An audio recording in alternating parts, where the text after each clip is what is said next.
Oui, nous sommes venus aujourd'hui apporter le soutien du président Idrissa Seck, mais également le soutien de tous les militants et de tous les sympathisants du parti Rewmi. Nous sommes extrêmement indignés et outrés par ce droit que s'est procuré le président de la République Macky Sall de délivrer des permis de liberté qu'il n'accorde qu'à ceux qui lui sont proches et qu'il cherche à refuser et à priver à tous ceux qui ont une vision politique contraire à la sienne.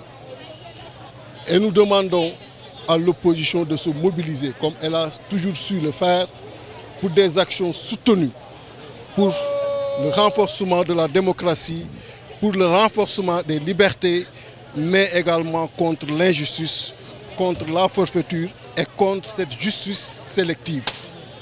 Et c'est ça le message que j'étais venu apporter aux différents leaders, mais également apporter aux partisans du maire Khalifa Sall. Vous savez, le Rewmi a toujours été présent sur les combats de principe.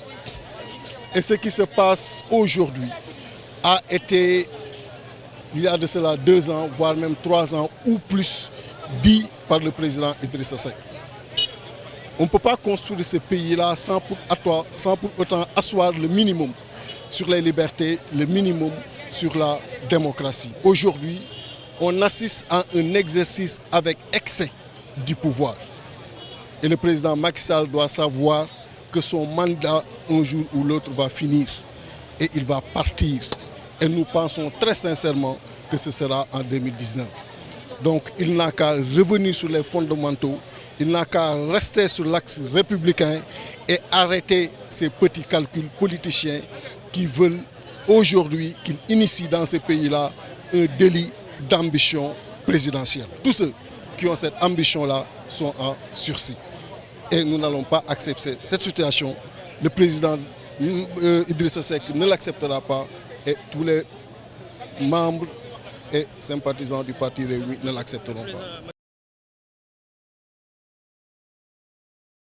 Je pense qu'il s'est trompé sur la situation que vivent nos compatriotes. Aujourd'hui, nos compatriotes sont confrontés à des difficultés majeures qui font qu'ils ont déjà rejeté le président Macky Sall.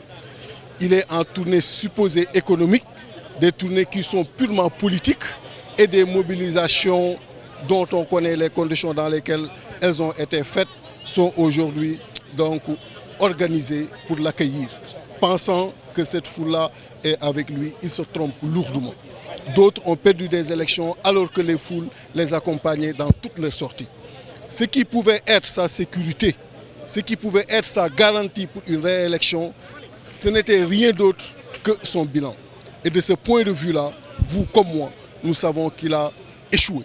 Il a échoué sur le plan de l'emploi. Il avait promis dans le PSE 100 000 à 150 000 emplois décents par an.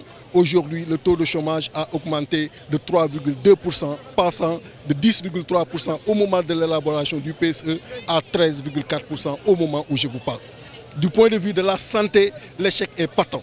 Vous avez vu ce qui s'est passé avec la machine de radiothérapie qui était en panne, alors qu'aujourd'hui, on ne devait pas en arriver à cette situation. Donc on a un système de santé beaucoup plus malade que les malades qu'il est censé recevoir. Et du point de vue de l'agriculture, on peut dire la même chose. Du point de vue de l'éducation, un échec patent. Donc il sait qu'il a un bilan aujourd'hui qui est catastrophique et il pense que ce qui lui reste, c'est de museler, d'écarter et d'emprisonner tous ceux qui ont aujourd'hui des ambitions présidentielles et capables de le remplacer pour, en 2019, se retrouver seul sur le terrain politique. Un tel schéma n'existe pas. Dans tous les cas, il aura une opposition forte devant lui et dans tous les cas, en 2019, il partira parce que le Sénégal, très sincèrement, du point de vue de son bilan, en a fini avec lui et il le sait.